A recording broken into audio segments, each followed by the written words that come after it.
Alors bonjour à tous, heureux de vous retrouver chers amis en ce début de semaine, lundi 13 et non vendredi, mais des fois ça peut être peut-être aussi pire. 13 janvier 2025, 8h21 heure du Québec. Merci à ceux qui sont abonnés, ceux qui ne sont pas faits là maintenant. Merci à ceux qui m'envoient des liens, des messages toujours pertinents, intelligents et très appréciés. Merci à ceux qui vont commenter la vidéo. Dites-moi d'où vous regardez. C'est toujours fascinant de savoir d'où vous regardez la vidéo. Écrasez le petit pouce en l'air et partagez la vidéo. Chers amis, on est dans un moment vraiment unique dans l'histoire de l'humanité. Tout ce qui est en train de se passer en direct devant nos yeux dépasse la fiction. Et quelque chose de fascinant est en train de se produire. L'élite, le complexe qui nous gouverne, parce qu'il faut que tu comprennes que le complexe qui nous gouverne, c'est pas du monde comme toi et moi, là. C'est pas du monde qui tombe du ciel ou qui sort d'un sous-sol ou d'une ferme ou d'une usine, là. C'est tous des gens, on parle de ceux qui gouvernent, pas les backbenchers. Les backbenchers, ça peut être toi puis moi, là, parce qu'ils n'ont aucun pouvoir puis ils ne savent pas ce qui se passe. Ils sont juste là pour le décorum.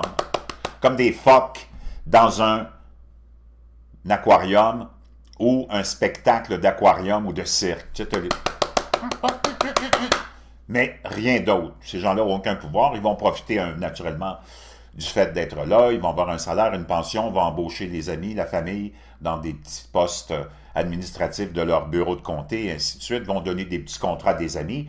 Mais pour le reste, ils sont loin des centres de décision. Ils ne savent pas ce qui se passe. C'est des faire-valoir. Ils sont là pour le décorum. Sinon, tu réaliserais vraiment que tu es dans un régime totalitaire.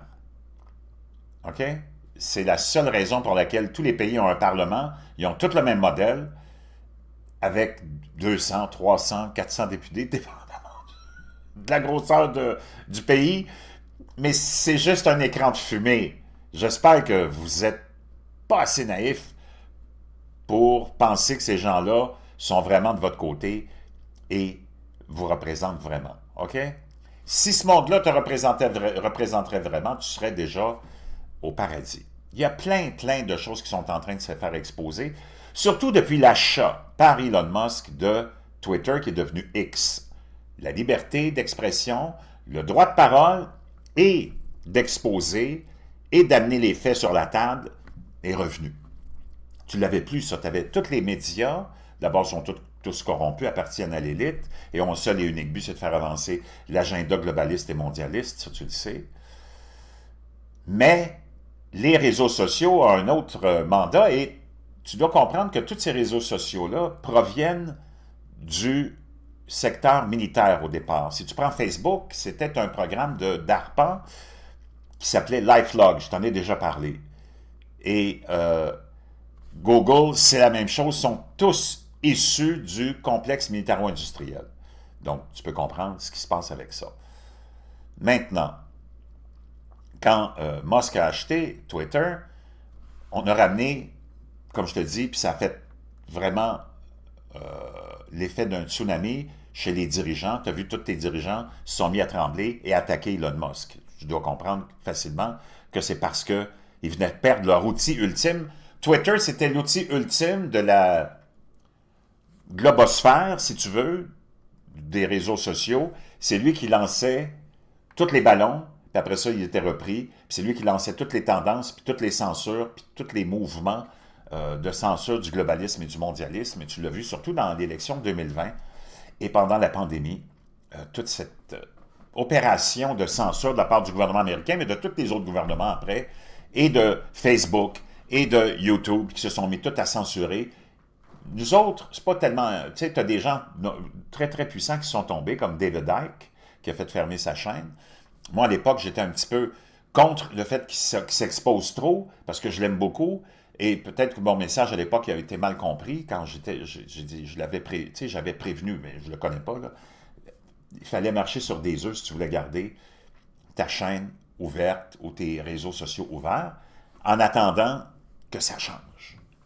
Tu comprends? Parce que c'est un petit peu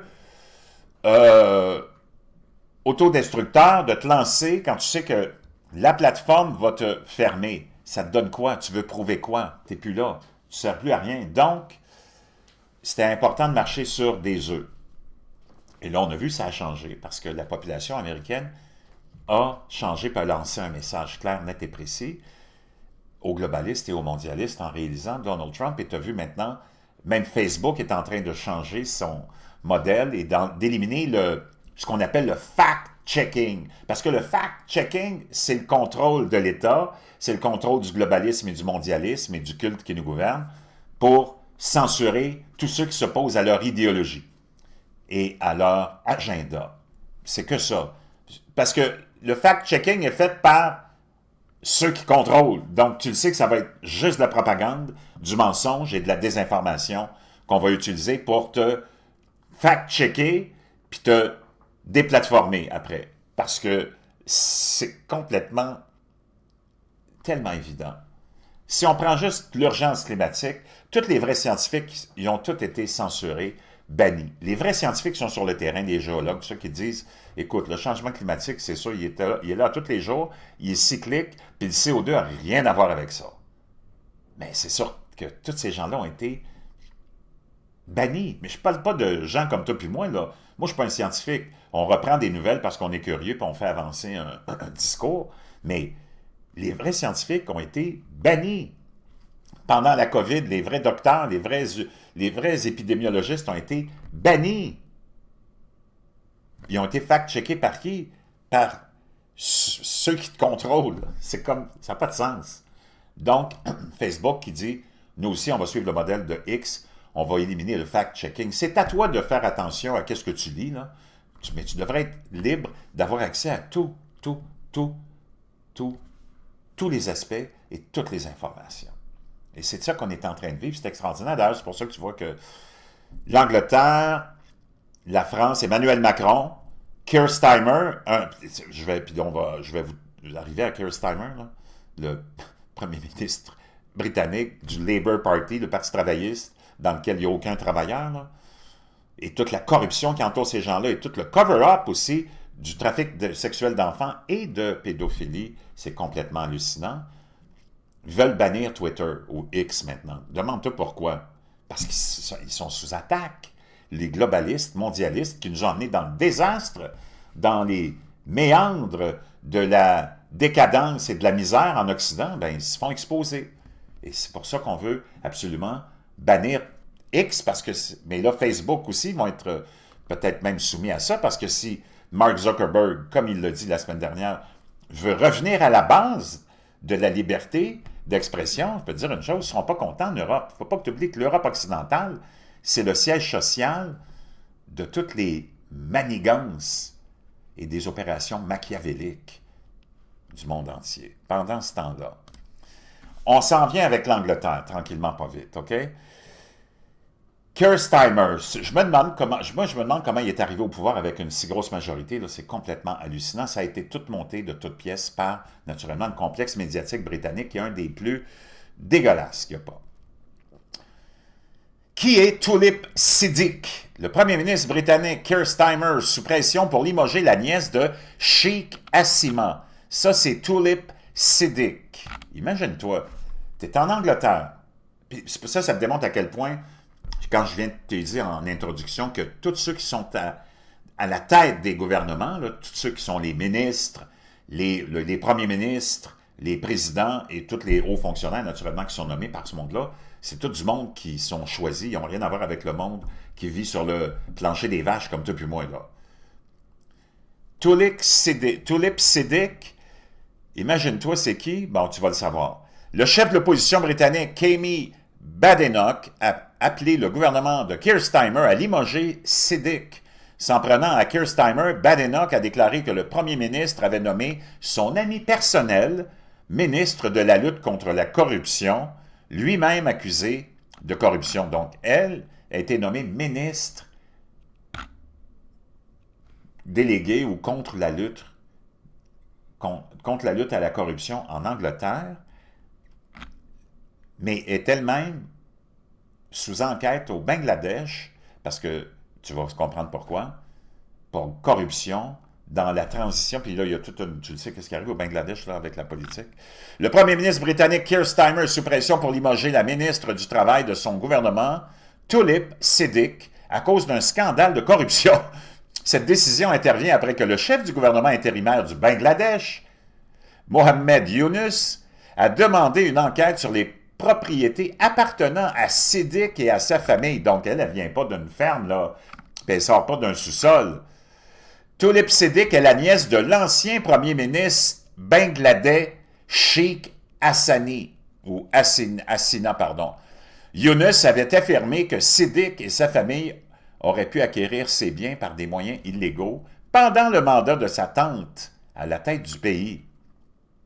Moi, je veux savoir comment ça se fait que tu as la nièce de l'ancien premier ministre du Bangladesh qui est devenue la ministre en Angleterre, déléguée à la lutte contre la corruption. C'est normal, ça, tu penses? Dans une interview au Journal Times, Yunus a condamné l'utilisation des biens offerts à Siddiq et à sa famille par des alliés du régime déchu de sa tante. Il a en outre exigé la restitution des biens au Bangladesh s'il est reconnu coupable d'avoir bénéficié d'un vol pur et simple. Il s'agit d'un véritable vol, a déclaré Yunus, accusant le gouvernement précédent d'avoir détourné des fonds par le biais de pratiques frauduleuses qui ont eu des effets durables sur le pays. Siddiq, membre du cabinet travailliste britannique et secrétaire économique au Trésor, est ministre de la Cité, chargée de lutter contre la corruption sur les marchés financiers britanniques. Elle est la nièce de Sheikh Hasina. Suite aux déclarations de Yunus, Siddiq est confronté à une pression accrue pour démissionner du gouvernement de Keir Starmer. Selon un rapport de l'Associated Press, Downing Street est déjà à la recherche d'un remplaçant. L'intervention de Yunus intervient alors qu'une enquête du Sunday Times a révélé que Siddiq avait passé des années à vivre dans une propriété de Hampstead achetée par une société offshore nommée dans les Panama Papers et liée à deux hommes d'affaires bangladais. Le chef de l'opposition britannique, Kemi Badenoch, a appelé le gouvernement Starmer à limoger Siddiq s'en prenant à Starmer, le premier ministre anglais. Badenoch a déclaré que le premier ministre avait nommé son ami personnel, ministre de la lutte contre la corruption, lui-même accusé de corruption. Il est temps que Keir Starmer limoge Tulip Siddiq. Il a nommé son ami personnel et blablabla et blablabla. C'est complètement hallucinant. Tu voudrais inventer une histoire comme ça dans un scénario de film, tu n'aurais même pas assez l'esprit assez tordu pour arriver à ça. C'est complètement hallucinant. Maintenant, je t'amène dans un autre registre. Tu le sais que on s'en va et que l'Europe occidentale et l'Amérique, l'Amérique du Nord, le Canada inclus, on est dans une, une pente vraiment très inclinée et dangereuse, puis on est en train de glisser, et je ne sais pas si on va être capable de se rattraper. Les États-Unis, oui, parce qu'on l'a vu avec l'élection de Donald Trump, et l'éveil de la foi, mais la foi a toujours été présente chez les Américains moyens, mais il y a eu un éveil total face à la corruption, mais surtout à la dépravation de notre élite et de leur agenda, et qui nous ont emmenés lentement là-dedans, puis qu'on a tout accepté, et c'est rendu à un point tel, depuis, disons, mai 68 et Révolution tranquille au Québec, avec l'émancipation de la femme, et toutes les autres atrocités qui ont suivi ça jusqu'à aujourd'hui, avec le mouvement LGBTQ++, et des hommes biologiques qui s'en vont dans les vestiaires de femmes, qui s'en vont dans les toilettes de femmes, qui s'en vont compétitionner avec les femmes, qui s'en vont leur voler des contrats de publicité, et tu te ramènes avec des distributrices de tampons dans les toilettes pour hommes. On est rendu probablement au fond du baril. Mais on a tout accepté ça, sauf les Américains qui ont rejeté tout ça avec l'élection de Donald Trump. Oublie tout le reste, c'est de la distraction. Les Américains ont voté, et c'est un référendum sur l'agenda de dépravation de notre élite qui nous gouverne en Occident. D'ailleurs, pose-toi des questions à savoir comment se fait que la femme de Trudeau l'a laissé, comment ça se fait que la femme de Bill Gates l'a laissé, toutes des allégations, et elle l'a dit dans une entrevue, ça m'a vraiment dérangé qu'il soit ami avec Jeffrey Epstein. Tu as l'histoire de Puff Daddy maintenant qui a éclaboussé toute la communauté artistique qui donne des leçons de moralité depuis longtemps. Pose-toi des questions à savoir comment se fait que tu as des gens comme Emmanuel Macron qui sont présidents de la France sans avoir d'enfants, avec toutes sortes de suggestions entourant sa vie sexuelle, puis son passé. Puis... Comment tu te retrouves avec des gens aussi pervers à la tête de tes gouvernements, comme Pierre-Éliott Trudeau, René Lévesque, tout du monde qui ont été accusés par plein d'autres d'avoir abusé de jeunes filles, ou dans le cas de René Lévesque, de jeunes enfants, puis Robert Bourassa, c'est pareil, puis plein d'autres. C'est des allégations, il n'y a jamais eu rien de prouvé, mais on n'a jamais creusé, mais elles sont toutes là. Comment se fait que tes leaders comme Pierre Bourgault, du mouvement indépendantiste au Québec, officiellement puis ouvertement homosexuel, moi j'ai rien contre ça, mais comment tu peux avoir un leader d'un grand rêve et mouvement comme celui de l'indépendance du Québec, comment tu peux avoir un leader homosexuel? Moi j'ai rien contre ton orientation sexuelle, mais tu représentes qui dans la société? Tu vas organiser la société en fonction de qui? Puis quand il est décédé, Pierre Bourgault, qui était un professeur, devrait toujours se méfier des professeurs, surtout en politique, on a vu une montagne d'accusations d'hommes qui ont dit avoir eu des relations sexuelles avec Pierre Bourgault alors qu'ils étaient mineurs. Même chose avec plein de notre élite artistique, et j'en passe et j'en passe. Moi, je veux savoir qu'est-ce qui se passe avec cette espèce d'Occident dépravé. Et là, on est rendu à un point tel où, imagine-toi, puis moi, j'ai rien contre le fait que tu sois de telle ou telle orientation sexuelle, c'est un choix personnel.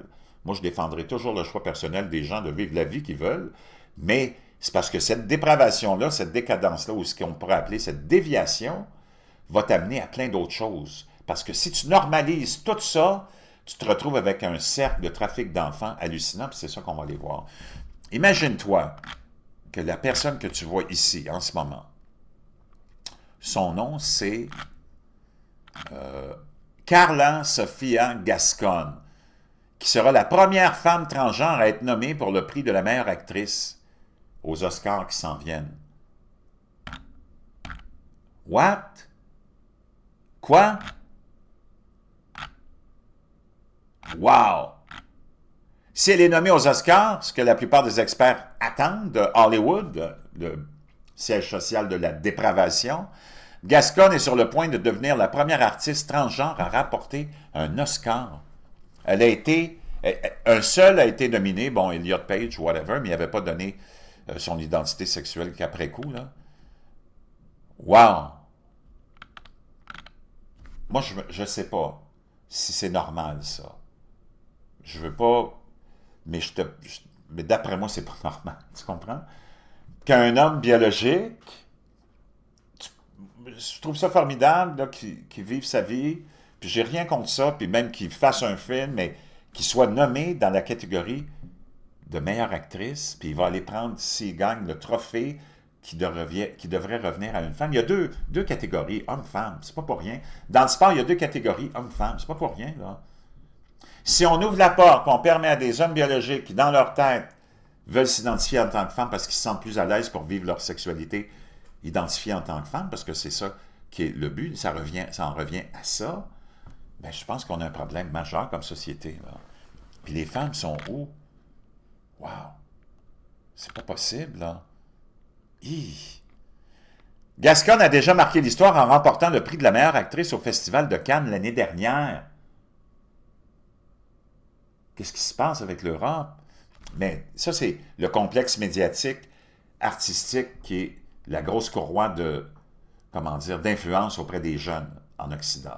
Et c'est pour ça que c'est utilisé depuis des décennies dans ce but-là, que ce soit avec l'identité, la race, le genre, l'urgence climatique, toutes les folies qui composent l'agenda de nos globalistes et mondialistes, c'est tout représenté par Hollywood et par le complexe musical. Wow! Elle avait remporté, moi je viens de l'apprendre, là, mais c'est parce que là, tu en es rendu dans un autre registre, OK? Et ça nous mène à ce que je vais te partager maintenant, un gars qui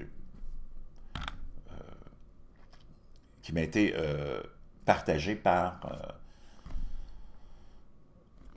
quelqu'un, et c'est Jim Ferguson, qui est naturellement un Anglais, et parce que tu le sais, la semaine dernière, il y avait un vote important, je ne sais pas si j'ai encore la nouvelle, en Angleterre, et ça concernait un scandale sexuel qui perdure et qui date depuis beaucoup d'années. Et ça avait été rapporté par le Télégraphe, j'en avais parlé. Elon Musk a dévoilé le voile de tromperie sur l'un des plus grands scandales, les plus dégoûtants de la Grande-Bretagne. Et c'était... encore là, cela peut être difficile à comprendre, chers lecteurs, mais les habitants de ce pays éclairés n'ont pas protégé leurs jeunes filles. On parle de l'Angleterre, là, c'est rapporté par le Telegraph. Je suis désolé de dire qu'ils les ont abandonnés à leur sort. La police, dont le devoir était de s'occuper des plus vulnérables, a arrêté les filles victimes, a rejeté leurs appels à l'aide ou les a laissés avec leurs bourreaux, car ce pays, l'Angleterre, réputé pour sa gentillesse, sa décence, est tombé sur un étrange charme qui s'appelait le multiculturalisme. Il disait que, quelle que soit la méchanceté ou la cruauté des hommes envers les enfants, il ne fallait jamais en parler. Et quel que soit le sortilège puissant, il était puissant pour vaincre la justice, la compassion, en fait, de tous ceux qui ont osé dire que des hommes musulmans pakistanais s'en prenaient aux filles blanches, des personnes méchantes, car toutes les cultures sont égales, voyez-vous, même celles qui ne croient pas à l'égalité ou qui conviennent que leurs filles, qui ne sont pas vierges, soient vues comme des prostituées et méritent d'être punies. Donc, il y a eu un scandale qui a fait rage depuis des années puis qui a été exposé. On parle ici, peut-être que ça irait même jusqu'à des centaines de milliers, voire des millions de victimes. Et le gouvernement britannique, mené par Keir Starmer, a décidé, on a demandé, les Tories, les conservateurs, ont demandé un vote là-dessus et on a refusé de voter pour qu'il y ait une enquête. Mais je pense que tu n'as même pas besoin d'un vote pour ça. La police fait quoi là-dedans? C'est complètement hallucinant. Alors, je vais essayer de trouver le lien là, que je t'avais partagé la semaine dernière. Donc, les globalistes ont refusé d'enquêter. Les députés votent contre la demande des conservateurs d'une nouvelle enquête sur les gangs de pédophiles.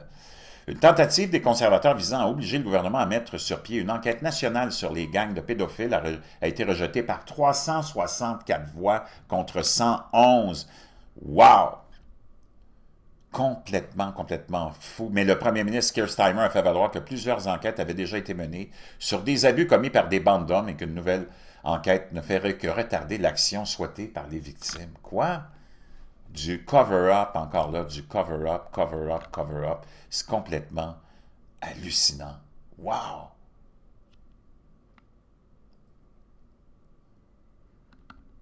Les plus grands crimes en temps de paix est la dissimulation de cette histoire britannique.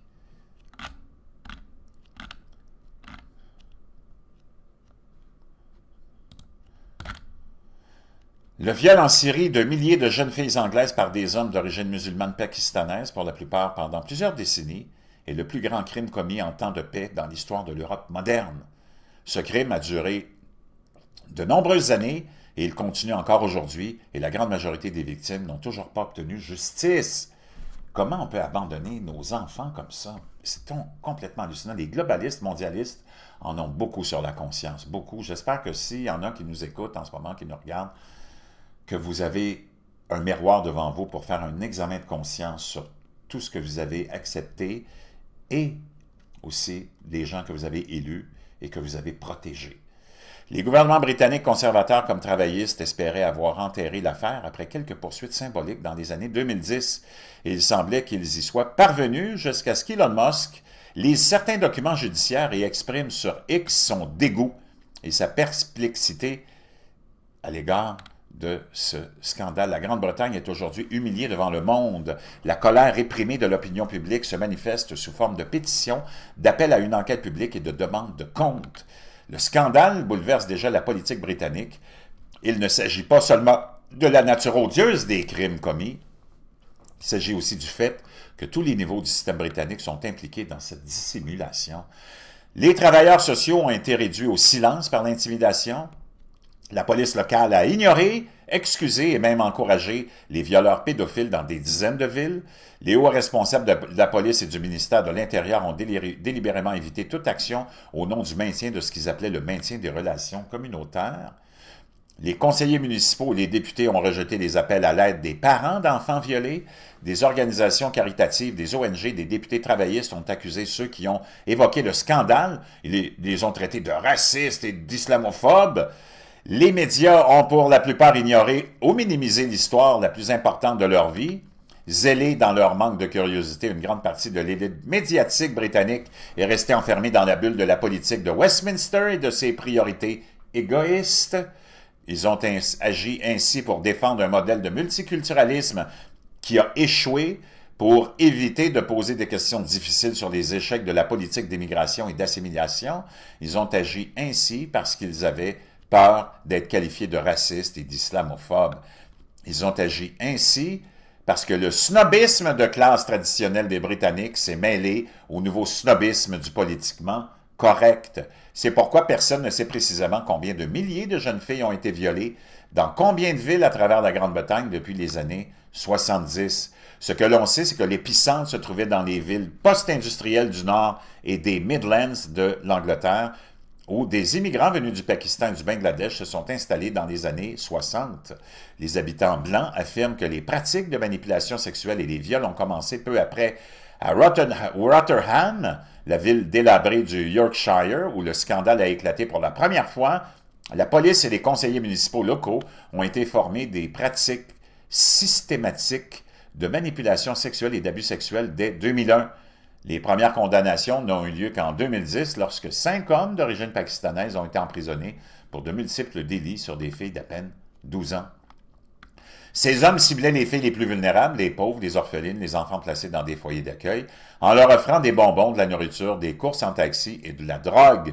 Ils violaient les filles, les faisaient circuler dans leurs réseaux familiaux et amicaux, les enroulaient dans des réseaux similaires dans d'autres villes, puis les abandonnèrent lorsqu'elles atteignèrent l'âge du consentement.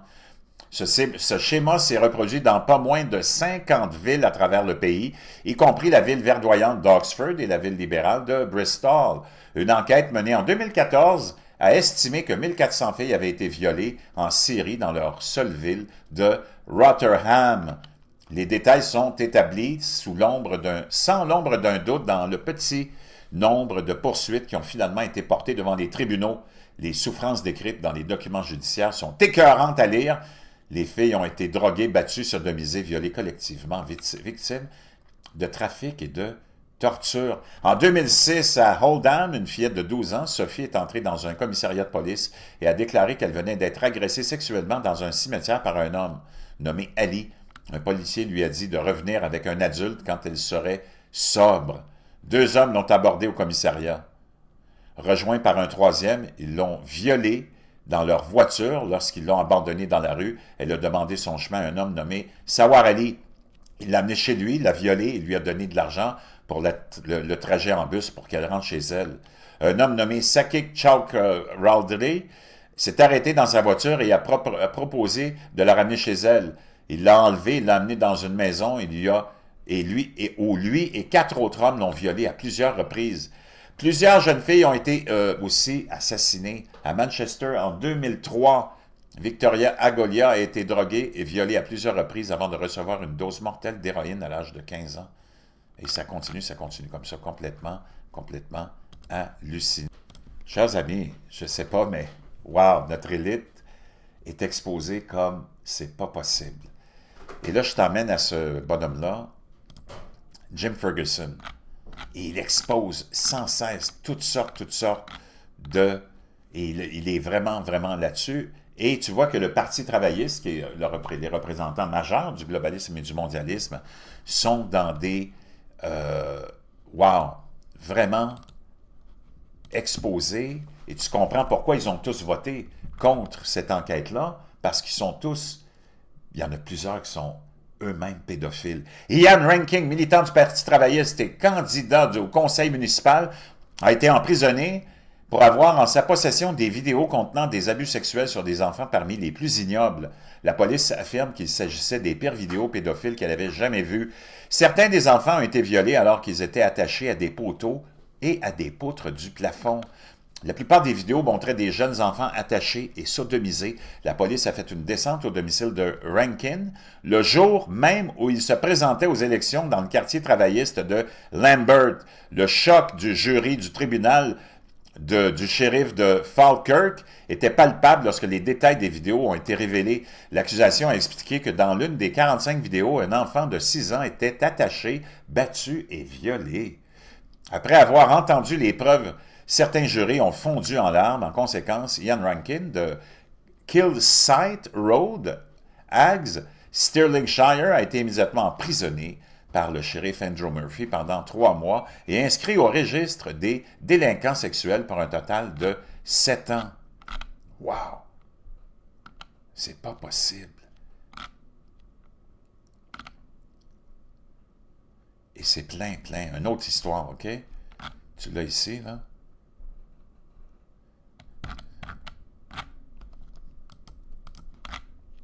Il y en a plein.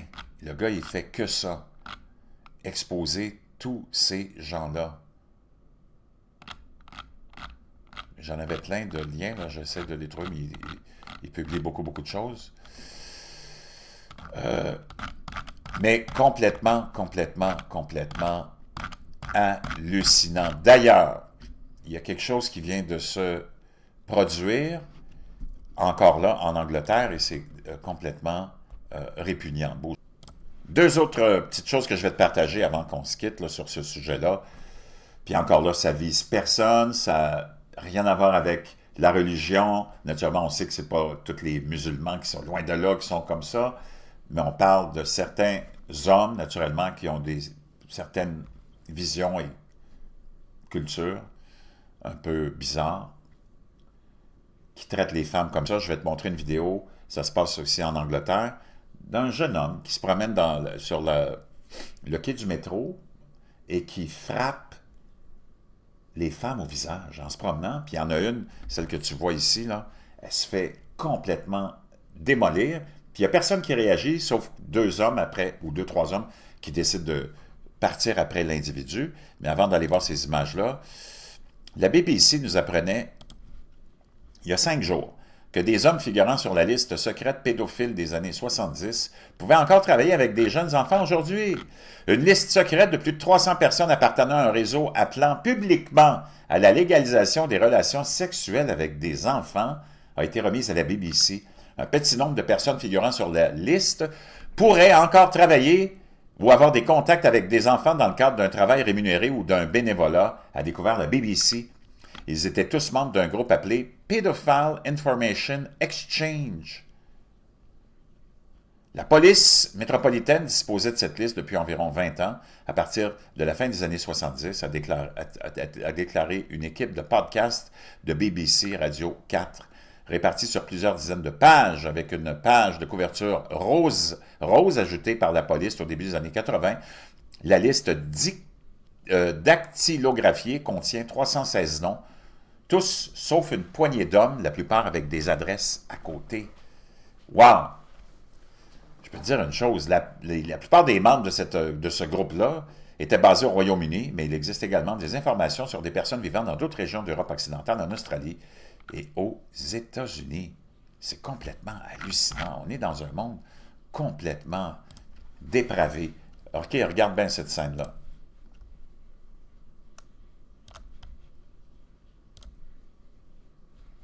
Tu le vois, il se promène, il frappe juste les femmes au visage. C'est pas possible. Et là, tu as des hommes qui commencent à le suivre, qui trouvent ça très bizarre. Et regarde. Holy shit! Oh! C'est complètement cinglé. Il continue.